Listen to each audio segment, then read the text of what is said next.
Charles Billi live in the 10 News Information Center, coming up all new in about 10 minutes on 10 News at 5:30. A shark scare. Breaking reports out of Miami indicate that stranded pod of pilot whales are now in deeper water. But finding out why they got stranded may be hampered by sharks feeding on the carcasses left behind. No change for last call in Tampa. City Council scrapping plans to stop alcohol sales at midnight after facing a packed room of angry opponents. Plus, here's the question. Do doobies make boobies?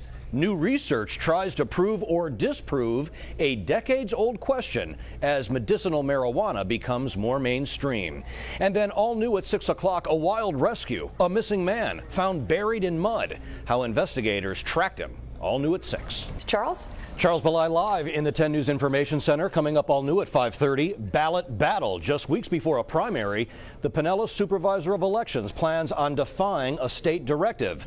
And the future of dining may be on your tablet. What restaurant is implementing an iMenu? Plus, first tonight, the jury recommends death for cop killer Dante Morris. 10 News reporter Melanie Michael has been covering the Morris case from day one. She joins us live from the Hillsborough County Courthouse. Mel? This is 10 News at 11. Hello and welcome, everybody. I'm Charles Billi in for Reggie tonight. And I'm Heather Van Ness. Don Oglesby is a retired veteran who served 23 years in the Army. He lives in Valrico, and he wants to honor our fallen heroes with a statue in his yard. However, Don's Homeowners Association says no way, and even called the statue, quote, offensive. Don lives in the Aaron Arbor neighborhood. That's off of Elk Ridge Lane. That's just west of Lithia Pinecrest Road. 10 News reporter Andre Sr. is there tonight with a story you will see only on 10. Hello and welcome. I'm Heather Van Ness. And I'm Charles Billi in for Reggie tonight. A crazy scene in St. Petersburg after police say a drunk mom slammed into a school bus. It happened just after 2:30 this afternoon near the intersection of 30th Avenue North and 24th Street. 10 News reporter Melanie Michael is working the story live tonight at the Pinellas County Jail. Mel, innocent fun or sexual harassment? A Friday tradition is gaining ground. Young students slapping the backsides of others. 10 News reporter Jennifer Titus is covering Pasco County tonight, where one mother is making sure the trend is slapped right out of the school district for good. Charles? You gotta see it to believe it. Hi, everybody. We're talking about crazy Black Friday videos. You can see it was all over the place today. We went through all of it, and you're gonna see it right now, including one video you will see only on 10.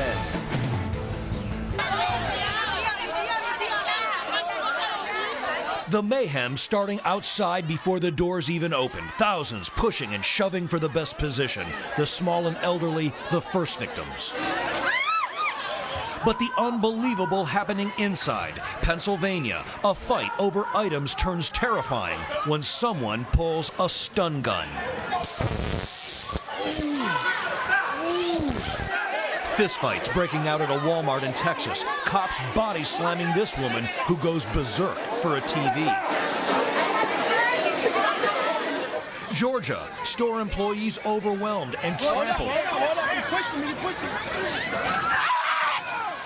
as they try and control the crowd. It turns into a frenzy of body parts, grasping and snatching at items.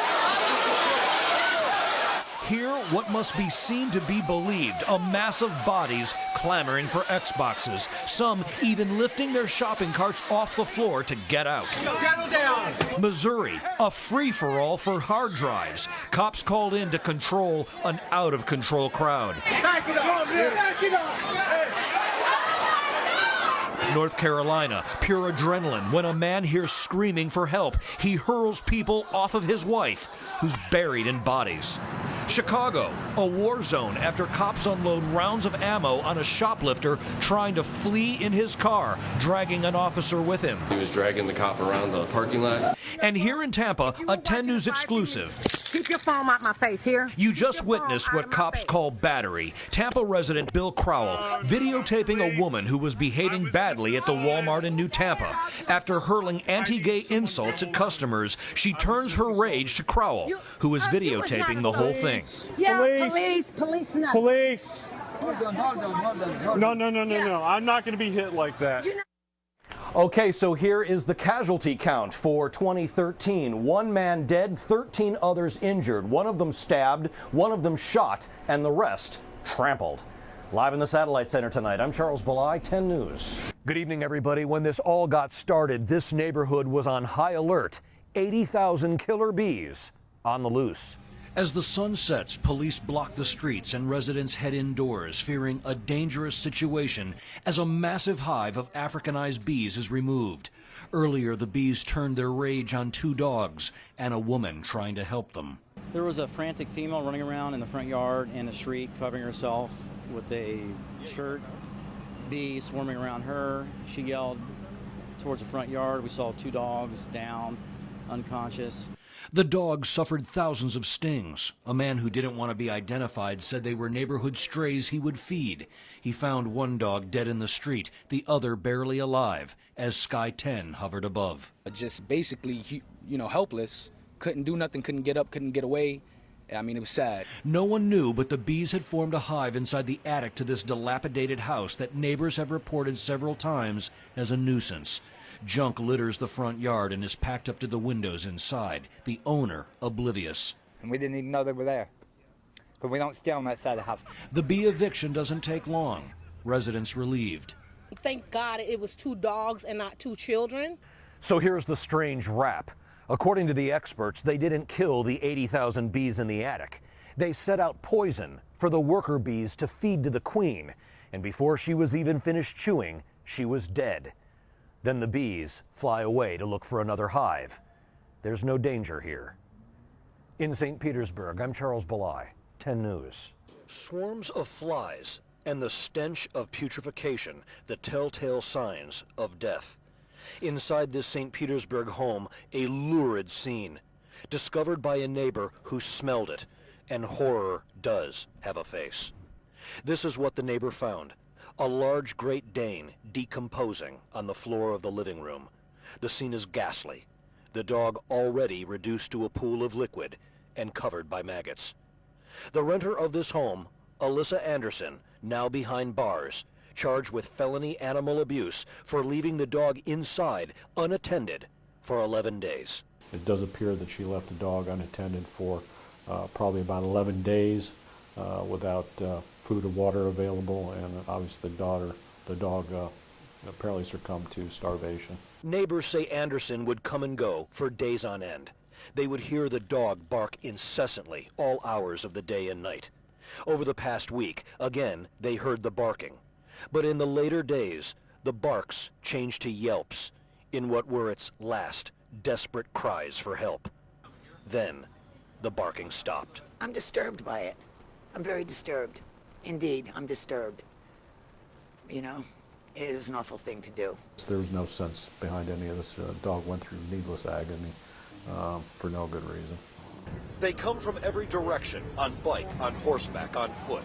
Cops moving in, prepared for the final protest march on the RNC. Ground zero is Gaslight Park, and the path leading there is Franklin Street. In the rain they walk, arm in arm, hand in hand, a mass of humanity, mocking Mitt Romney and what they call GOP greed. We're here to celebrate the incredible rain of money that is here for us, the 1%. We're here to say that we love Mitt Romney, that we think the poor ought to pay more taxes. And the middle class, of course. And the middle class.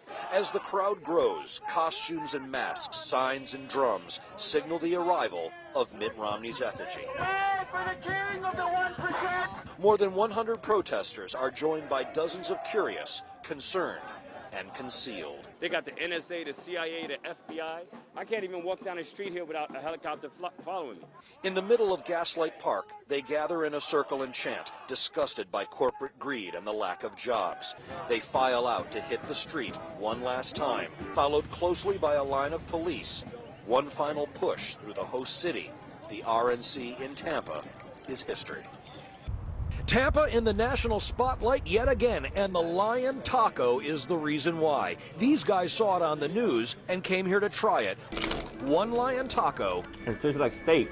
$38. Like filet mignon.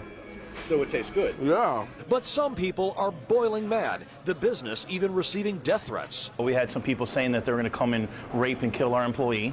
We had bomb threats, fire threats, threats with guns, bats, you know, you name it, kidnapping. And then somebody came in here and physically got Yes, into it. someone came in and threw a couple of punches. Big Cat Rescue here in Hillsborough County, just one place voicing its disapproval. To cut them up and turn them into tacos is just as wrong as anything could possibly be. But Taco Fusion, quick to point out all their exotic meat comes from a licensed and regulated distributor. It's safe, fresh, and most importantly, legal.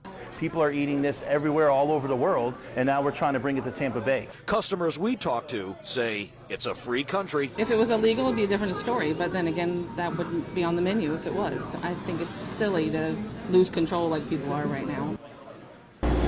Come on, Kevin. Come on, bro. You didn't go to the gym for no reason. Get up here. Come on. How many times do you think I can ride this before I barf? Woo! Ladies don't come with a skirt on. Woo! That vibrates. Where are you going? Chicken on a stick. It's all fresh. As fresh as you. Here's the next one. Fun Factory, the only one in the world. You're fine? Yeah, I'm good. And this is my very first face painting. I don't know him. I just don't. Oh my God, Kevin, she's painting half my face. Oh, this is the rod I was telling you about, the Himalaya. This is my favorite. Toe thongs. So how much cotton candy will you make? 780 animals in there, not including the stuffed animals. I found one that looks like Reggie. Ooh. Don't quit your day job. You can get your day job. Oh, that was all net.